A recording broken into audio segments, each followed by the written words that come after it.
Sou Carlos Barroso com o debate de cena política. A crise econômica está aí. Atinge a todos, no bolso, na carne e, quem sabe, até na alma. Só de empregos perdidos no ano passado foram 1,5 milhão que desceram pelo ralo da recessão. Pois é, mas a corda sempre arrebenta do lado mais fraco. E isso vale para o trabalhador da iniciativa privada e também para o do Estado, do serviço público. Cena Política debate a crise econômica e também a política com os sindicalistas. Carlos Luiz Cassiano, presidente da Federação Mineira dos Trabalhadores nas indústrias químicas, plásticas, farmacêuticas e fertilizantes. Primeiro secretário de formação sindical da Central Força Minas. Geraldo Antônio Henrique, diretor político do Sindipúblicos. É formado em filosofia e tem pós-graduação em ciências políticas pela PUC Minas. Diretor do Sindipúblicos desde 1997. E Kellyson Lopes, presidente do Sindicato dos Jornalistas Profissionais de Minas. Kellyson ocupa cargo de assessoria de imprensa na Assembleia Legislativa e já trabalhou com marketing político. Agradeço a presença dos 3 sindicalistas para a gente debater essa crise e essa repercussão que é o que mais importante que existe aí, atingindo os trabalhadores. Mas antes do debate, eu queria fazer um registro. Hoje nós debatemos com os sindicatos de trabalhadores, mas também vamos trazer os sindicatos patronais para debater aqui a recessão econômica e a crise política. Também os patrões terão voz no programa Cena Política. Cassiano, eu queria começar com você te perguntando qual é o quadro, como é que você vê a crise, quais são as particularidades da recessão atingindo os trabalhadores aqui em Minas, já que você representa uma central sindical. Boa noite, telespectadores e internautas da emissora BH News e do programa Cena Política.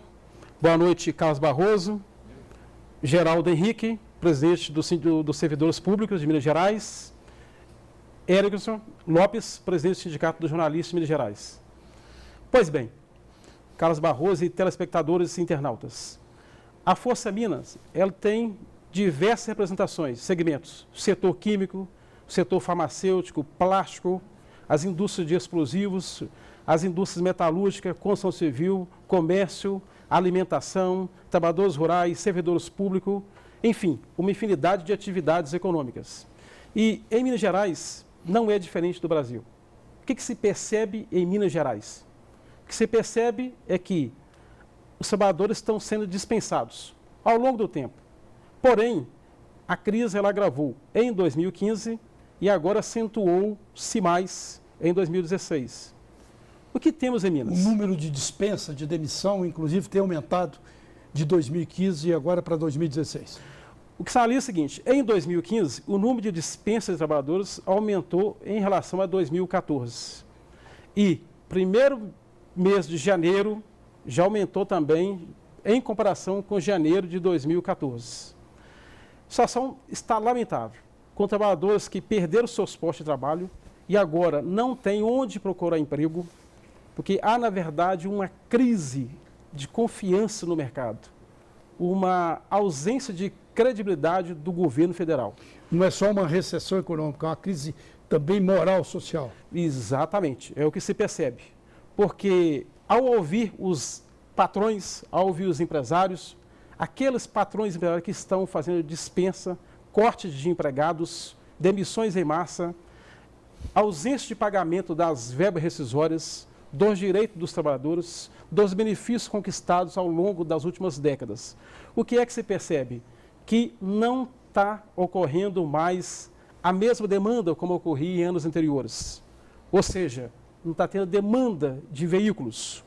A produção de aço agora começa a cair, de minério de ferro. O comércio também, por sua vez, faz as suas dispensas.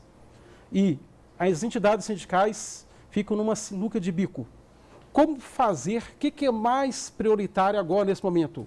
A garantia dos postos de trabalho ou conquistas salariais, conquistas de benefício. Acaba que as conquistas ficam para trás. Né? Ficam para trás. Benefícios como cestas básicas, plano de saúde, participação no Zuca Resultados, abono, conquistas antigas que ocorreram ainda no século XX. Porém, 2015 e 2016, tais direitos estão sendo negados para os trabalhadores.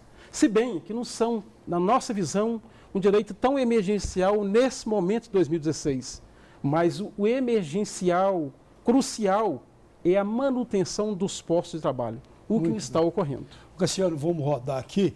Geraldo, a gente teve aí, viu, acompanhou até uma certa esperança dos servidores públicos com a eleição do governador Fernando Pimentel.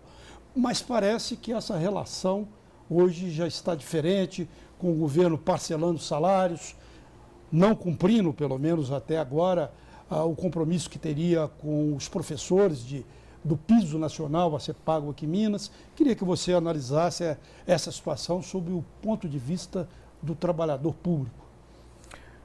Primeiramente, boa noite aos telespectadores, né, os internautas. Cumprimento aqui os meus companheiros sindicalistas. Houve uma grande perspectiva da entrada do Partido dos Trabalhadores no governo de Minas Gerais, com o governador Fernando Pimentel. Essa perspectiva de melhoras, ela sempre acontece na mudança, né? E principalmente quando a mudança relaciona-se com o Partido dos Trabalhadores. Na mudança que você diz, na eleição. A mudança de governo, né? Então, no processo eleitoral e o fato de ter mudado a mudança, um governo de 12 anos de tucanato com o governo do PT. É fundamental a mudança, né?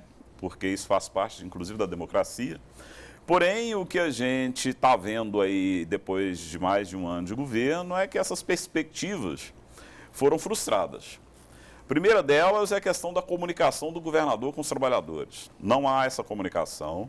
Até hoje, o governador não recebeu os sindicatos para uma reunião para discutir os problemas do Estado. E ele sabe muito bem que os sindicatos têm muito a contribuir, né, para fazer melhorar a condução da máquina do Estado.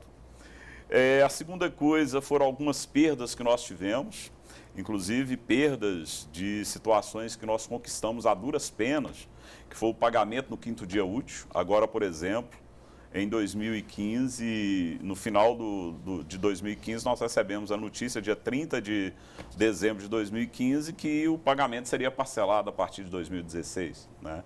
E isso é uma perda, né? E essas frustrações, ela gera nos servidores, nos trabalhadores, diante dessa crise, um desânimo muito grande, né? Porque a crise, ela vai refletir no serviço público diretamente. Por quê? A partir do momento que o trabalhador do setor privado ele é demitido, ele não vai ter condições de manter o seu plano de saúde. Ele vem para o setor público procurar saúde. Ele não vai ter condições de manter a escola privada do seu filho, que é importante para ele, mas ele, desempregado, ele não vai ter condições de manter, o seu filho vai ter que vir para a escola pública. Uma série de coisas que vão... A questão da segurança, da segurança pública. A partir do momento que se aumenta o desemprego, você aumenta também a insegurança na sociedade. E nós temos problemas seríssimos no Estado de segurança pública. Então, eu vejo que o governador Pimentel, ele vai ter que fazer um arcabouço muito inteligente para conviver com a crise que já existia no Estado. Nós, em 2013, 2014, nós tivemos dificuldades de negociar com o governo passado, em virtude de repasses do governo federal que estavam atrasados, em virtude da arrecadação que não crescia, porque a questão econômica do país, Minas Gerais... Já estava desandando, né? Já estava desandando. Minas Gerais, ela depende do andamento bom do Brasil para que o Estado também ande bem, porque é um Estado que, ele muito bem diz, as suas exportações são de commodities, né? A geração de emprego geralmente é na mineração, é na agricultura, empregos que, infelizmente, com a E crise o quadro só está piorando em todos esses sentidos. Exatamente. Geraldo, depois eu não vou continuar a ouvi-lo. Eu queria falar posso falar até com o meu presidente, né? Porque eu sou filiado ao Sindicato dos Jornalistas Profissionais de Minas Gerais e ele é o presidente do meu sindicato. Kerson, a crise, como que você analisa em termos nacionais e caindo aqui, analisando como é que ela vem bater aqui em Minas Gerais? Então, Barroso, obrigado pelo convite, é um prazer participar. E é um prazer recebê-lo. Aqui pela primeira vez, no programa Cena Política. Então, agradeço o convite e dou boa noite aos telespectadores e aqui os companheiros que estão debatendo também. Minas Gerais, como, né, os outros debatedores já afirmaram, ela sofre também com essa crise que assola todo o Brasil. E ela assola Minas Gerais de uma forma mais contundente, porque um dos problemas dessa crise advém da exportação de commodities, que infelizmente é um caminho que Minas Gerais seguiu ao longo de todos esses séculos. Depende crucialmente dos commodities, principalmente da exportação do minério de ferro e de outros minerais. Essa é a vocação principal de Minas, tanto que vem até o nome de Minas Gerais. E como há uma crise, uma retração econômica mundial, e que atinge agora pela primeira vez com força, há uma retração na China, que é a principal parceira comercial do Brasil e parceira comercial de Minas, que era a principal importadora desses commodities. Então isso repercutiu diretamente no Estado. Além de uma retração do número de exportação, também a queda do valor do minério, que isso repercutiu enormemente aqui em Minas. E claro que existe, não só aqui em Minas, mas o Brasil, talvez em 2015 a palavra mais ouvida seja, mais falada e mais ouvida é a palavra crise, né? Que, como eu disse, ela é repercussão dessa crise mundial, mas que no Brasil tem outros componentes que foram se acrescentando. Por que 2014 a gente não vivia nessa crise mais aprofundada e em 2015 nós entramos? Na minha opinião, foi um caminho errado escolhido pelo governo federal, que inverteu o rumo do desenvolvimento econômico no Brasil, que vinha por um caminho valorizando o setor econômico mais desenvolvimentista e fez uma opção, a presidenta Dilma, seu governo, fez uma opção de seguir um outro caminho a partir de 2015. Indicando um ministro da Fazenda ligado ao setor financeiro, ou seja, que tinha essa matriz financista. Era homem do Bradesco, né? Homem do Bradesco, e que iniciou o seu governo fazendo cortes de gastos públicos combinados com aumento de juros. Então, isso aí causou uma retração da economia brasileira, que a repercussão, você já disse no início aqui na apresentação, foram de milhões de postos de trabalho, mais de 1 milhão de postos de trabalho que foram Isso é número fechados. Só de 2015. De 2015. Com os 2016 já deve chegar a milhões mesmo. Então foi um caminho que o governo federal, na minha visão, equivocado, que aprofundou uma crise. E tem outros componentes, que rapidamente eu queria levantar. Componentes políticos, porque também faz parte de uma inabilidade da presidenta e do governo também em tratamento com o Congresso Nacional, e que o Congresso, e também, claro, a composição daquele Congresso, a presidência do Congresso nas mãos da Câmara dos Deputados, nas mãos do Eduardo, do presidente da Câmara, Eduardo Cunha, né, que também transformou numa guerra política no país, inclusive aumentando os gastos públicos. A crise vai se aprofundando e dois poderes se enfrentam numa guerra. E com outro componente que tem um outro poder também, que é o judiciário, né, que aí tem em curso uma operação Lava Jato que repercutiu e corretamente, mas tudo tem que ser punido, mas que pegou os principais empreiteiros do país. Então são vários componentes de uma crise e que a repercussão, infelizmente, que é o assunto nosso aqui, a corda, como você disse, rebenta para o lado mais fraco. Então nós, trabalhadores, estamos sofrendo e estamos enfrentando com o objetivo principal de garantir direitos num momento bastante difícil da vida nacional. Muito bem. Cena Política vai voltar daqui a pouco, mas antes eu quero fazer um novo registro.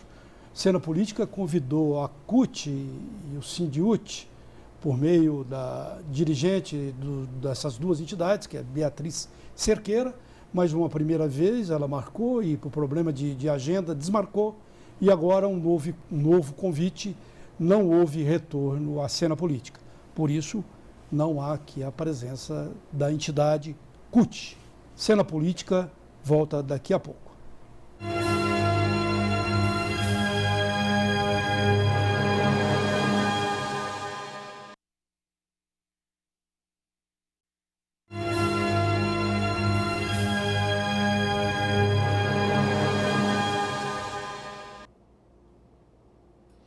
Continua o debate de Cena Política, debatendo a crise econômica sobre os critérios dos empregos, dos empregados, dos trabalhadores em geral. Continuando aquela conversa que a gente estava tendo, Cassiano, você disse que a crise atinge os diversos setores, que a Central Força Minas tem o pé em várias áreas econômicas. E agora o governo tenta medidas econômicas, tenta se afastar, que o país se afaste da recessão. Você está vendo algum resultado, alguma possibilidade de melhoria, de reversão do quadro hoje? Carlos Barroso, por parte do governo, nós não vemos essa possibilidade não. Mesmo porque, se nós analisarmos bem, um partido ele se desenvolve sob o tripé: produtividade, emprego e renda. E isso vem da iniciativa privada. É a iniciativa privada que fomenta, que sustenta o governo de um país. E o governo, nesse momento, poderia, talvez, interagir e agir, tomar ações relacionadas ao incentivo à produtividade, à retomada do crescimento.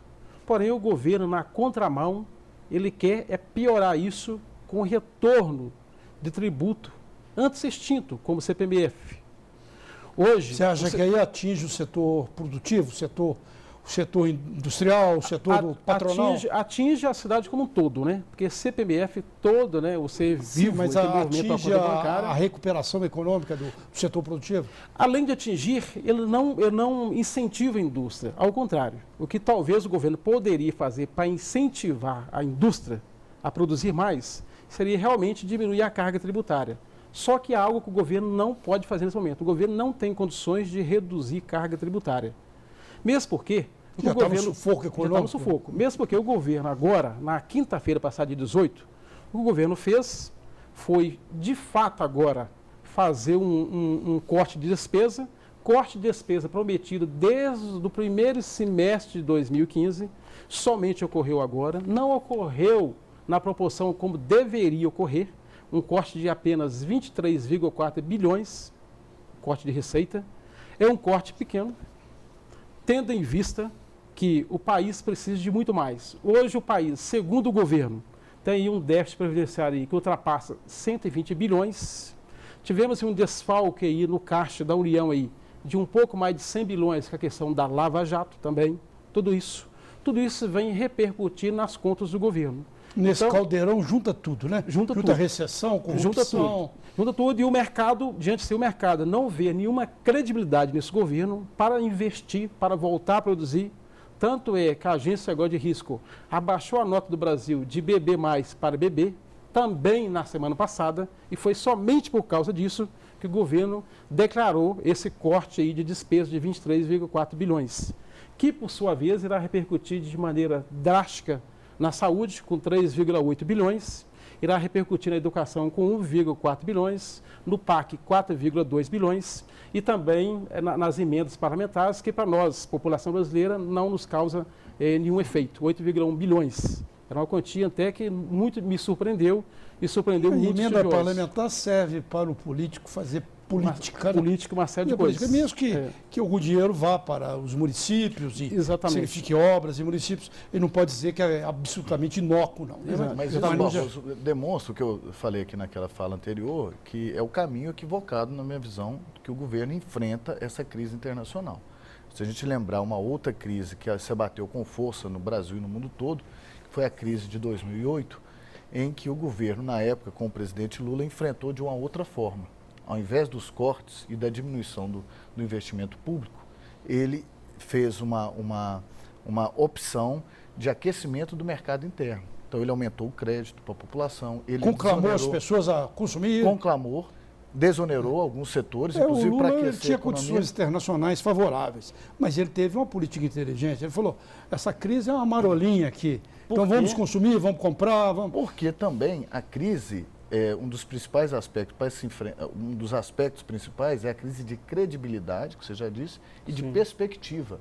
Qual é a expectativa? Tem que ter um clima de otimismo no país para que você confie em fazer um crédito, para fazer um investimento, para aquecer a economia. Então, como só se fala em crise, só se fala em cortes, não se dá uma perspectiva de saída da crise.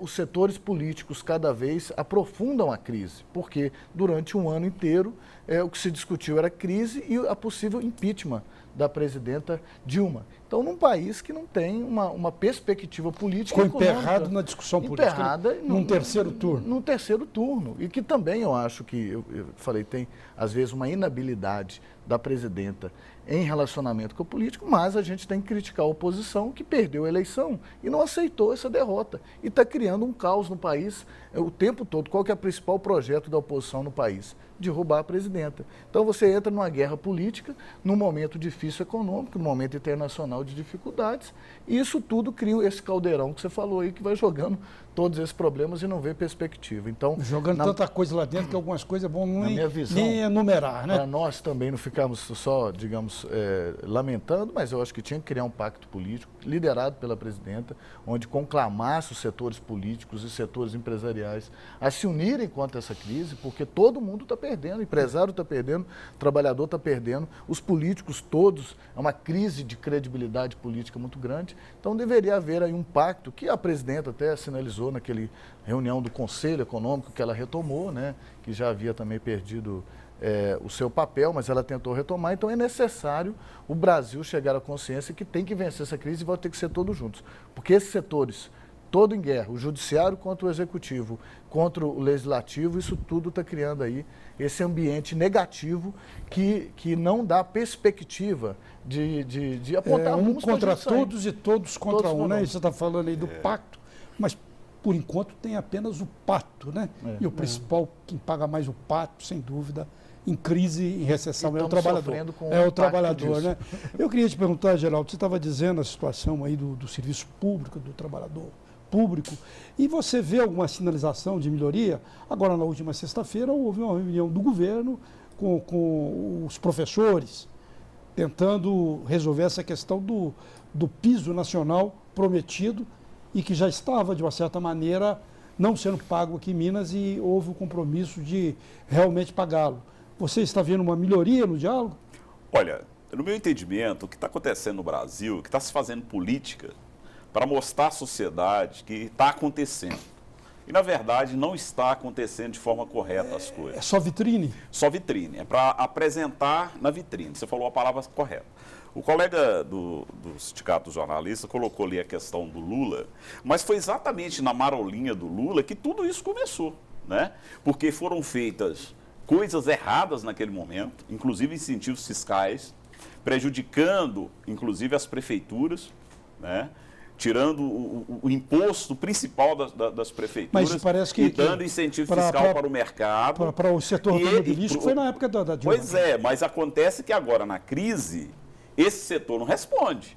Ele recebeu incentivos lá e agora ele está demitindo, né? Então, foi feito errado.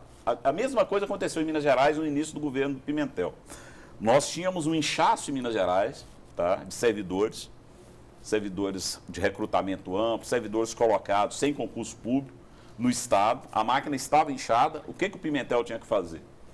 Reduzir essa máquina, principalmente servidores que não eram concursados, fazer concurso público para substituir, né, onde há necessidade, principalmente em áreas estratégicas. Você precisa de servidor na saúde, você precisa de servidor na educação, você precisa de servidor principalmente na área de segurança.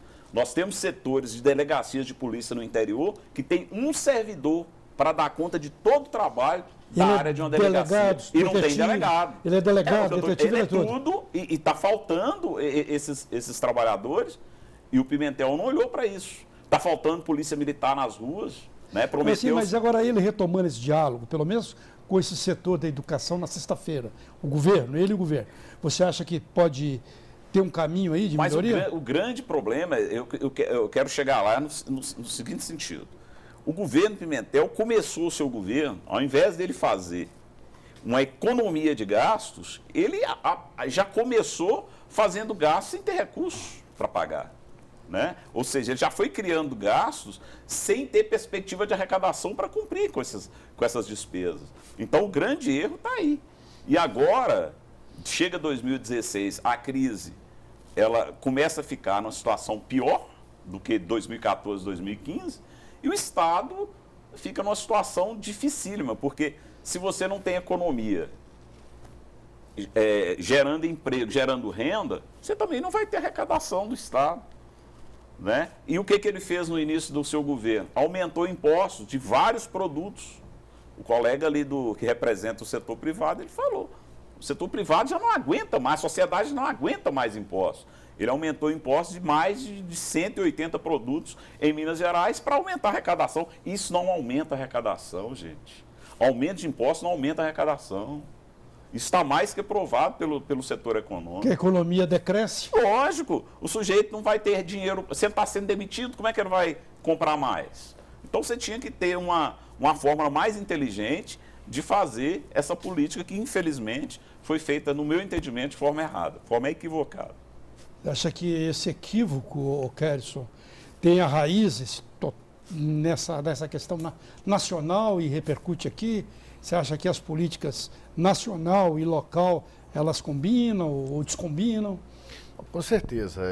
A crise que o Estado enfrenta é derivada dessa crise que o país enfrenta, que, como eu já disse, se aprofundou bastante a partir de 2015. Eu acho que essas contradições que o governo federal trouxe para a economia brasileira em 2015 é o principal fator que trouxe essa repercussão. Por exemplo, nós temos, às vezes, uma política, na minha visão, esquizofrênica, porque na medida que o governo toma a medida de reduzir gastos públicos, né, o corte nos orçamentos da União, que repercute diretamente nos investimentos dos municípios, no aquecimento da economia. Então, de um lado, ele toma essa medida. De outro, o Banco Central, em ano de 2015, aumentou enormemente os juros, o valor dos juros no país. E como o Estado... Cria uma esquizofrenia, realmente, né? Porque o Estado Nacional tem uma dívida muito grande, então ele reduz o valor do investimento, que é aí que importa, que é o investimento que repercute na nossa vida concretamente.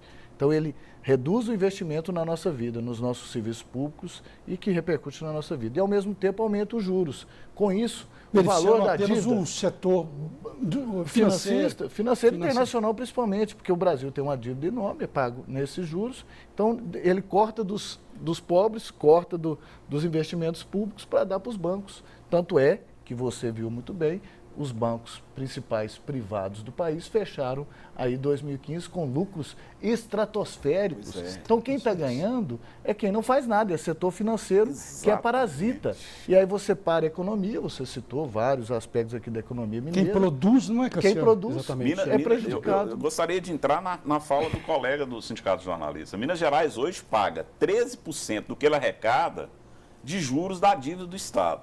Que falaram que ela teria... Essa dívida, que para mim ela não vai ser paga nunca, porque era de 28 bilhões, hoje ela já está em 50, 60, não sei quantos bilhões.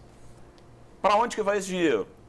Para o setor financeiro, o mercado financeiro, para os bancos. Eles é que estão ganhando em cima da população, em cima de nós trabalhadores que estão se pagando a conta. Sem dúvida. O Geraldo, essa dívida do Estado com a União é considerada, e eu acho que com razão, uma agiotagem. Todo mês o Estado tira 500 milhões de reais, é uma linha verde. Uma linha verde. Igual a linha verde custou 400, 500 milhões de reais. Mensalmente. E isso com repercussões, os municípios também, as dívidas dos municípios. Exatamente. Então você criou essa... E aí eu acho que tem que ter essa crítica grande, esses aumentos sequentes aí do Banco Central nos juros, porque essas dívidas cada vez aumentam mais com esse aumento de juros. Cada vez que o Banco Central aumenta os juros, a dívida dos estados, que não é só Minas Gerais, e dos aumenta. Municípios. E dos municípios e da União. E da União. E da própria União. Então, os então bancos é uma ganhando. bola de neve que não isso tem... vai repercutir depois vai repercutir em nós, no bolso também trabalhadores. do cidadão, que com a crise vai tentar fazer um crediário, comprou uma coisinha. Com certeza. O Brasil sim. tem um dos crediários mais caros do mundo, que bate em quase 500% ao ano. É uma brincadeira, né? Cena Política faz um breve intervalo e volta debatendo a crise econômica.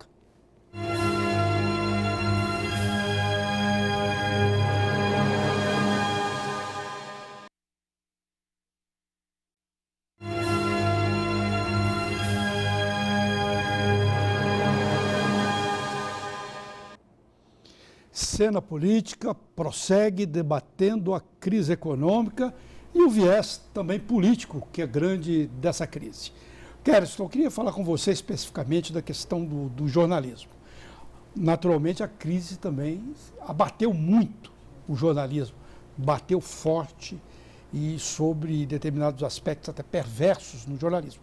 Por exemplo, há um ano e pouco, todas as sucursais de grandes jornais aqui de Belo Horizonte simplesmente acabaram. A revista Vejinha também foi para o espaço, acabou. A gente tem casos aí, como é o Paulo Peixoto, da Folha de São Paulo, que era da Folha de São Paulo, há 25 anos era um repórter aqui da sucursal, até ele perdeu o emprego, até ele não pôde continuar. E a gente tem outros aspectos da crise também que atingem, inclusive, a um jornal tradicional, mais tradicional aqui de Minas, que é o Estado de Minas, onde eu trabalhei 11 anos, conheço bem o Estado de Minas, a importância e o que é aquele veículo de comunicação. Até o jornal Estado de Minas está atingido. A gente sempre usa uma frase como referência, que é de um jornalista que você conhece muito bem, chamado Samuel Weiner, né? Sim, sim. Que sempre dizia o seguinte, que o jornalismo está sempre em crise econômica e os donos dos jornais estão cada vez mais ricos. Então, tem essa premissa também que a gente deve sempre seguir. Eu não sei se é válido para todos os meios de comunicação, não, mas quem você sou eu para discordar do Samuel Weiner, né? Do Samuel Weiner, mas se você pega, depois a gente pode entrar especificamente, mas você pega a Rede Globo, né, tem feito muitos cortes, mas ao mesmo tempo entrou aí a família Marinho, entrou como na revista Forbes como a mais rica, bilionária, né, a família mais rica do país. Então, a gente tem que levar essa contradição para não achar que todo mundo está pobre nessa crise. Que parada é aquele da cerveja, que eu esqueci o nome. Exatamente. Jorge Lema, que é da Ambev. Voltou a funcionar. Mas ele é porque é único. Se você juntar os irmãos Marinho, né? Você tem uma fortuna muito maior. Tem também o dono da Record, né? Da Record. O bispo os de Marcelo, que não frias, gosta que fala que ele é rico, né? Engraçado. Né, é o primeiro rico que não gosta que se fale que ele é rico. É porque ele é servo de Deus. Mas voltando aqui. Então, a gente tem que levar isso em curso. Sobre a crise no jornalismo, primeiro que nós já debatemos aqui nos primeiros blocos, a crise que atinge o país e claro que o nosso segmento também... Não pode ficar de fora. Não pode ficar queríamos que ficasse, mas ele também é atingido. Você citou... Não pode ficar de fora na discussão, né? Tomara na discussão, mas que também é atingido. Também, né? Não podemos negar isso. Mas você levantou aí alguns casos aqui em Minas, né? De redução dos postos de trabalho, por exemplo, você citou alguns jornais, você tem uma experiência grande, né, dos principais jornalistas aqui de Minas, você tem uma experiência e lembra como eram as sucursais. Eu nem peguei essa época, mas as sucursais tinha aqui... 30 jornalistas. 30 jornalistas numa sucursal tinha editorias nas sucursais, editoria de economia, de polícia, de política, de esporte. Exatamente. Então, isso tudo numa sucursal do jornais Globo. Que eram de São Paulo do Rio, que tinham JB, então, aqui. Na época, que era forte. Exatamente. Então esse caso a gente pode identificar como uma crise técnico-industrial do jornalismo impresso. É algo que, com o advento da internet, com o surgimento da internet, né, cada vez mais a informação, que antes era quase que exclusividade desse jornalismo impresso e das rádios, hoje ganhou um concorrente, que são a informação digital, a informação instantânea, a informação pela internet. Isso foi gerando uma crise desse setor do jornalismo impresso. Então já foi reduzido cada vez mais os postos de trabalho ao longo das últimas décadas e da última década, que é o caso característico que você citou, da redução das sucursais que tinham aqui. Você citou da Folha de São Paulo, que tinha 30 jornalistas aqui na sucursal, depois sobrou só um e hoje até ele que é o caso do Paulo Peixoto. Até e aquele jornalista que tinha trabalhou lá 25 anos. tanto tempo, ganhou prêmios, Zécio e tudo Exatamente. mais. Então, ou seja, então essa é uma crise do jornalismo impresso, que, claro, pegou no mundo inteiro. E os jornais do mundo inteiro se adaptaram a essa nova realidade. E nós também não podemos dizer que essas empresas entram em crise como um todo, porque se você pega, você citou o jornal Estado de Minas, que eu vou entrar em detalhes depois. O maior portal de Minas, de internet, é do UOL. Então são os mesmos aqui no Brasil, os mesmos conglomerados de comunicação é que assumiram e que absorveram essa demanda da internet. Então você tem o Globo, você tem o UOL, você tem o UOL, você tem o Tempo, você tem o Hoje em Dia, que são portais. Hoje em Dia, que até agora mudou de dono, né? Que é outro também que eu vou citar. Se você pudesse pontualmente falar dos dois casos. Vou pontuar falando para tentar concluir. Então, então são as mesmas empresas que absorveram essa nova demanda da internet. Então você não pode dizer que essas empresas foram atingidas porque elas têm esse segmento, esse novo segmento que é rentável. Porque na medida também que reduz os postos de trabalho e reduz a atividade industrial, comercial e econômica do jornalismo impresso, cresce esse outro setor que são das mesmas empresas, que é o jornalismo digital. Ponto. Aqui em Minas, nós temos uma crise aprofundada em dois jornais, principalmente no jornal Estado de Minas e na TV Alterosa. Gerou algo até que foi inédito. Mesmo grupo. Que é do mesmo grupo que é dos Diários Associados. Né? Até gerou um grande movimento de trabalhadores, que é algo inédito, que nosso sindicato esteve à frente, mas principalmente pautado e comandado lá pelos trabalhadores das duas empresas, TV Alterosa e Jornal Estado de Minas, que fizeram greve, fizeram paralisações, fizeram greves inéditas. Aí, engraçado, há 25 anos eu era repórter da TV Bandeirantes. Antes de jornais eu tinha trabalhado na Bandeirantes. Houve uma greve naquela época na Rede Globo. Exatamente. E foi durante uma visita do então poderoso, hoje já falecido, Roberto Marinho, doutor Roberto Marinho, aqui em Belo Horizonte, e ele deu de cara com a greve aqui em Belo Horizonte. E você lembrou? E parece que ele ficou fulo. Exatamente. Isso, se não me engano, foi 89 e 90. Eu não estou para precisar quantos anos, mas uns 25, 26. 25 anos. Desde essa época não havia uma greve aqui em Minas. E esses trabalhadores entraram em greve agora no final do ano e no início de janeiro. O caso do Diários Associados tem um componente também que eu acho mais importante, o seguinte: a mídia brasileira ela é pautada na mídia familiar. São famílias que são donas dos principais grupos econômicos de comunicação. Os Diários Associados era para ser diferente. O seu fundador, que é o Assis Chateaubriand, quando morreu, ele colocou lá no lugar, ao invés, antes dele morrer, claro, né, ele foi construir na sua substituição, ao invés de ficar na família, que criasse um condomínio de funcionários. Só que isso foi frustrado porque uma família também assumiu, que é a família Teixeira da Costa, e que assumiu o controle dessa empresa, né? E qual que é o problema de uma empresa familiar?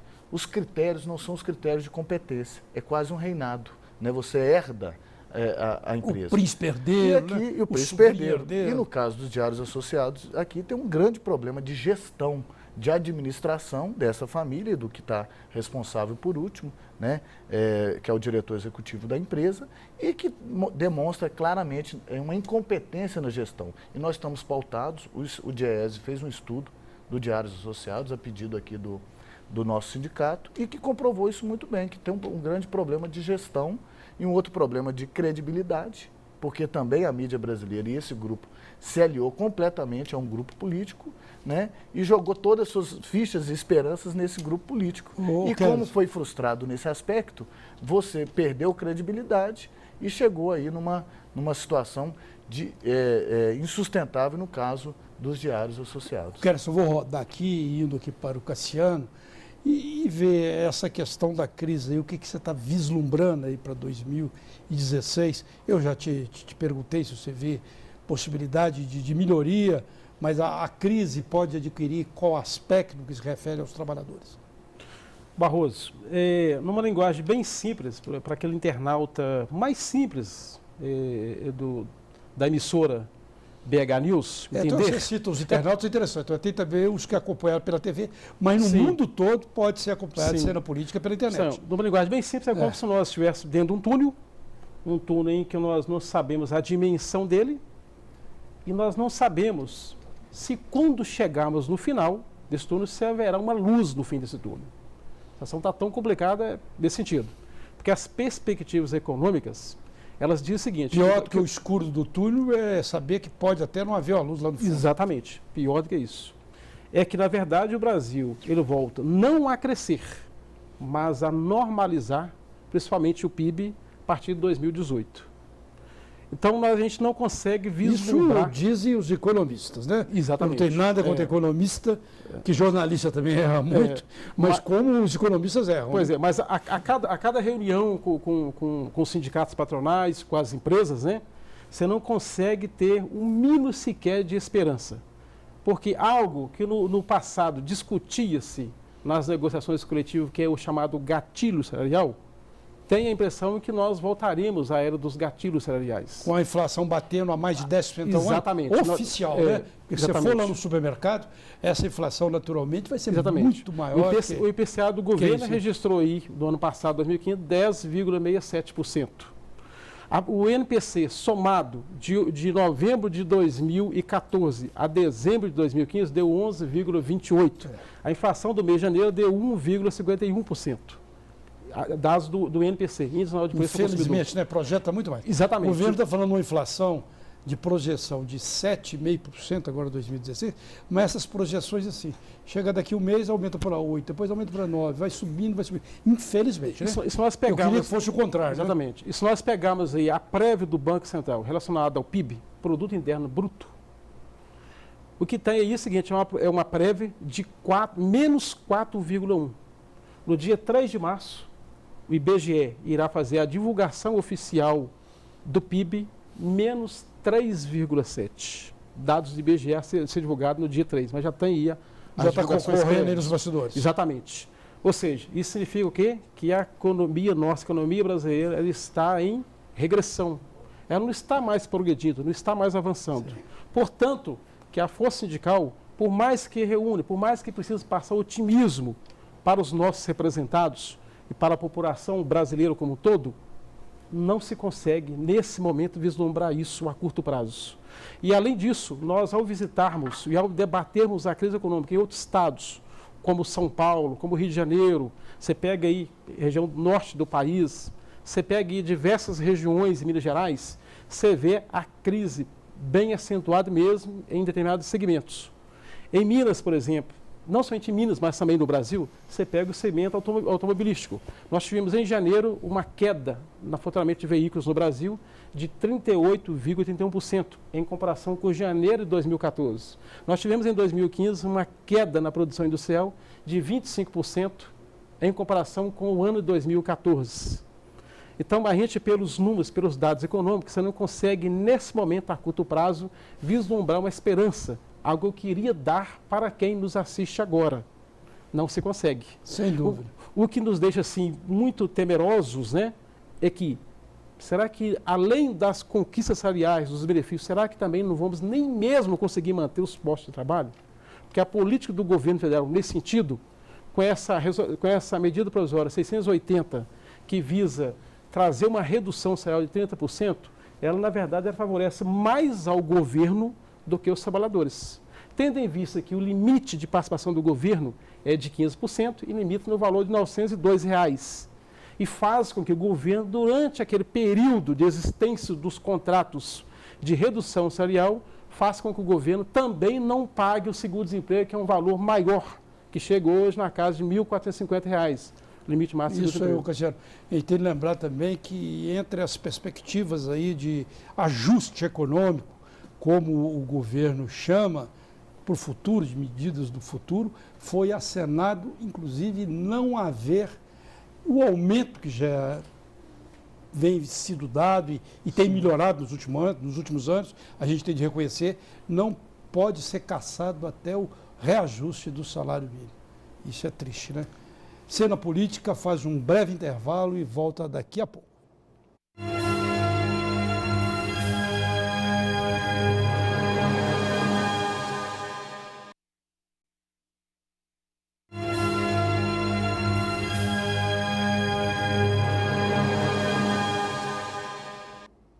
Segue Cena Política, neste último bloco, debatendo a crise econômica e como a corda arrebenta para o lado mais fraco, o lado dos trabalhadores.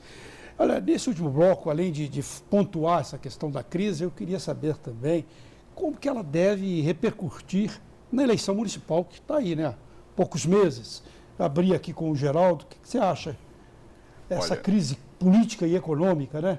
Como essa eleição vai ser feita sobre esse efeito, né? Olha, a gente do movimento sindical não torce por crise. A gente quer que essa crise vá embora o mais rápido possível, até porque quem que sofre com a crise? Os trabalhadores de baixa renda. No Estado, por exemplo, nós temos uma camada de servidores que já está caminhando para 3 anos sem reajuste salarial, onde a média salarial deles é em torno de R$1.000. E a inflação, com a inflação batendo em 10%, esses servidores já estão mendigando, né? Aí eu pergunto para você tem crise no setor político? Você tem crise lá no Senado, na Câmara, nas Assembleias Legislativas? Não tem. Você não tem crise nesses setores. Você tem crise no setor financeiro, no setor empresarial, no grande empresário? Não tem crise. Só existe a crise do medo do Lava para Jato, nós, né? trabalhadores, os trabalhadores de baixa renda, os trabalhadores que vivem naquele sacrifício, lutando para o dia a dia do seu emprego. Aí que está a crise. A crise está para nós, não está para eles. Então esse setor, quando a gente discutia, quando o Brasil se dizia estar razoavelmente bem, os 10% da sociedade que é elite, não existe crise para eles. Né? Então a crise está para os trabalhadores que estão perdendo seus empregos, os servidores públicos que bancam a situação, as mazelas do Estado, né? Porque somos nós que sofremos na pele todas as mazelas dos desgovernos que existem. E está aí. Eu faço a pergunta. Mas, Geraldo, eu creio que, e nós aqui como sindicalistas que defendemos os interesses e direitos dos trabalhadores, nós enfrentamos muito isso. Porque a crise é um instrumento utilizado pelos patrões para piorar as condições de trabalho e a renda do trabalhador. Né? Você estava falando, só concluindo o raciocínio sobre as mobilizações, as greves que nós fizemos no Diários Associados. Foram vários motivos, mas o estopim foi não pagar o 13º dos trabalhadores. Diários Associados não pagou o 13º e os trabalhadores entraram em greve. Então, naqueles momentos de aquecimento da economia, os patrões lucram de forma exacerbada. Neste momento, os trabalhadores não participam da festa. Quando surge esse cenário de retração econômica, querem manterem os lucros e descontar dos trabalhadores. Então, o nosso papel, por exemplo, como que nós, trabalhadores, nós estamos entrando, jornalistas, agora numa campanha salarial? Nós vamos defender que, no mínimo, seja reposto a inflação do ano anterior. Porque, do contrário, nós vamos estar reduzindo os nossos salários, porque a inflação, que você falou, está na média acima de 10%. Então, o trabalhador... 10,67%. Então, o trabalhador tem que ter essa reposição, no mínimo, do valor da inflação. Então, são lutas que a gente faz. Fizemos isso no Diários Associados, agora no Hoje em Dia também, no jornal Hoje em Dia, que trocou de dono, né? Até te anuncia aqui em primeira mão, o grupo do prefeito de Montes Claros, Rui Muniz, acabou de adquirir, de fazer a compra do jornal Hoje em Dia. Tem crise para esse setor? Tem crise para o setor, são milhões investidos, aí, dezenas de milhões. Tem crise para esse grande empresário? Empresário? Então, tem crise para o jornalista que está desempregado. E aí querem que nós paguemos a conta de garantir o lucro dessas empresas. Então, a nossa luta é essa. E sua pergunta sobre repercussão nas eleições...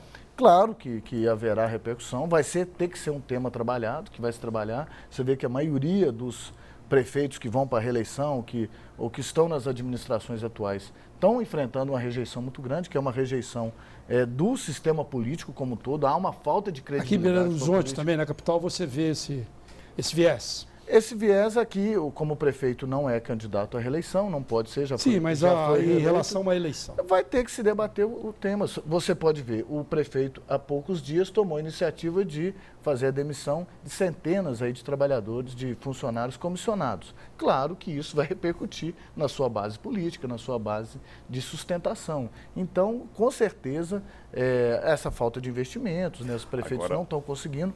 Tem as dívidas dos municípios, que nós já tratamos aqui das dívida dos estados e municípios. Então, é todo um sistema político que está em dificuldades e vai ter que, e eu acho que a maior repercussão é essa falta de credibilidade dos políticos brasileiros. Então, vai ser uma grande dificuldade. Isso bate lá em meio aos trabalhadores lá da sua área? Lá? Bate sem dúvida, porque o que nós detectamos na sociedade, que a parte da sociedade que não é alienada, ou seja, aquela parte da sociedade que ela é crítica, que ela é analítica, que ela conhece a política, que ela lê jornais, acompanha televisão e internet, essa parte realmente aí, a crise foi um banho de água fria nessa parte da sociedade, na parte crítica, que agora irá saber direitinho como votar e em quem não votar.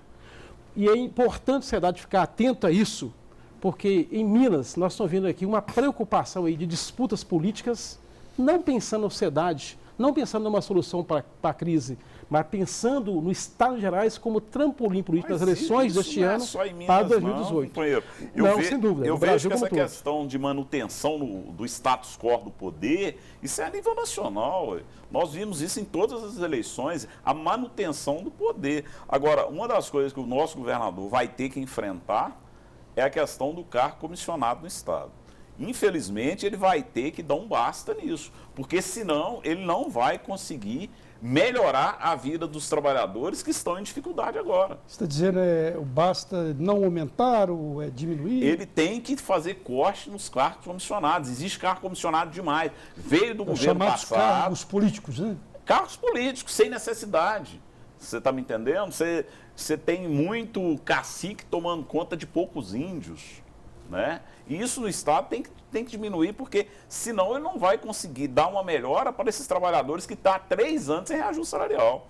E não dá mais para aguentar. Mas a impressão que você tem é que o governo de Minas não está muito preocupado com isso, companheiro, porque jornais anunciaram essa semana que o governo de Minas já está prevendo, né, um déficit de 8,9 bilhões. Ou seja, o governo está prevendo ainda para esse ano 2016 um salto da receita para 83 bilhões e um gasto de 92,2 bilhões, ou seja, 8,9 bilhões de déficit. Ou seja, o governo está muito preocupado realmente em manter pessoas no poder, em estar trilhando ali a direção do comando da capital para alguém, mas não está tão preocupado em resolver a crise brasileira, nem fazer os cortes de despesas necessários para, pelo menos, o Estado manter as suas contas em dias, né? E poder, pelo menos, preservar salário dos servidores em dias. Só a complementação, quero que, infelizmente, o nosso tempo... Não, eu acho que, como nós estamos terminando o programa, é importante nós apresentarmos alguma perspectiva, até porque defendemos que tem um caminho, senão tem que ter uma luz no fim do túnel que não seja um trem em movimento. Então, vindo para o lado contrário. Do lado contrário. Então, eu acredito que a saída da crise principalmente tem que partir a nível Brasil, a nível nacional. Tem que haver esse pacto, ou que não seja um pacto, pelo menos tem que se resolver essa crise política para não ter uma divergência ou dicotomia entre o legislativo e o executivo. O executivo enxuga, senão vira enxugar gelo. Então tem que ter esse componente político e acredito o seguinte, há uma necessidade do governo aumentar a sua arrecadação. Então tem algumas medidas que são polêmicas, mas como a CPMF, que atinge um setor da população, mas que eu acho que é uma forma que o governo tem de fazer arrecadação. O governo tem que enfrentar uma questão central, taxar as grandes fortunas do Brasil, que não são taxadas. Então você tem que tirar... O andar de cima também, O andar de cima tem que contribuir, porque é só o andar de baixo que vai contribuir tendo essas repercussões. Então, taxação de fortunas. Eu gostaria de fazer... Cobrar... De interferir, é o seguinte, porque você fala na criação da CPMF, mas nós temos quantos ministérios no governo federal? Ao invés de você diminuir a máquina e preservar a não criação de impostos... Mas é o que eu sou contra, é a lógica. Você tem que atingir a lógica, porque não pode entrar nessa lógica financista de cortes. Todo corte tem repercussão.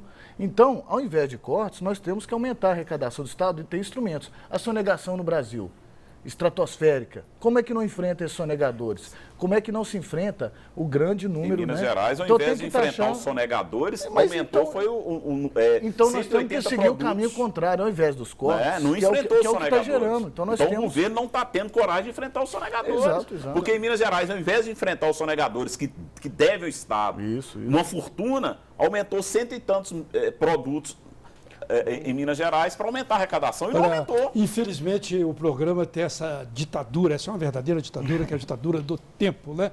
Eu agradeço a presença dos sindicalistas, Muito obrigado a todos e agradeço também e principalmente a quem acompanha a cena política. E semana que vem nós estamos com um novo debate. Até lá.